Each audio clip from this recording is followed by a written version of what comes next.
tidak bersifat material. Seperti halnya Rasulullah SAW bersabda yang artinya senyumanmu pada saudara muslim adalah sedekah.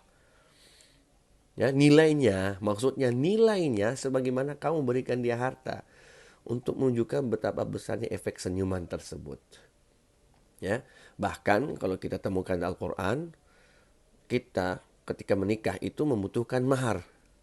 Kata-kata mahar tidak disebutkan dalam Al-Quran. Di surat An-Nisa di ayat 4 disebut dengan sadaqah atau sadaqatihinna.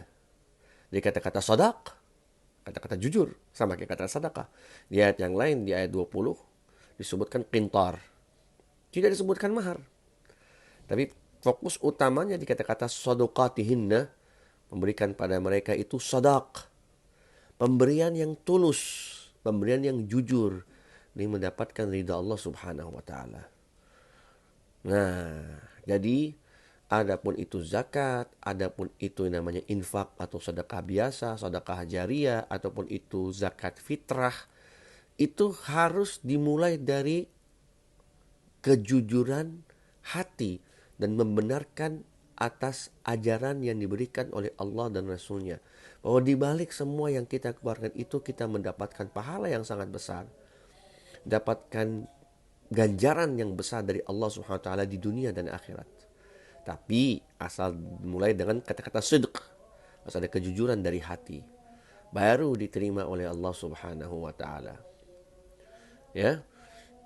Nah, satu hal yang disinggung juga bahwa harus diketahui bahwa zuriyah Rasul sallallahu alaihi wasallam dari Bani Hashim dan Bani Muttalib itu diharamkan oleh Allah Subhanahu wa taala untuk menerima zakat.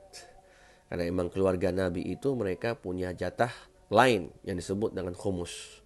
Apa itu khumus? Nanti ada pembahasannya pada kajian yang lebih jelas semestinya. Gak perlu kita bahas sekarang agar tidak panjang lebar. Yang jelas mereka tidak bisa memakan sesuatu yang berupa zakat atau sadaqah.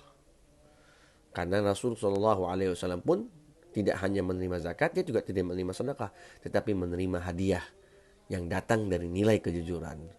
Maka sebagaimana kita tahu Habibana Al-Habib Syarif bin Husain bin Syahab, dia ketika mengadakan suatu majelis di rumahnya, majelis Mahabbatul Aulia, itu yang hadir di sana banyak habaib dari Rasul Shallallahu Alaihi Wasallam.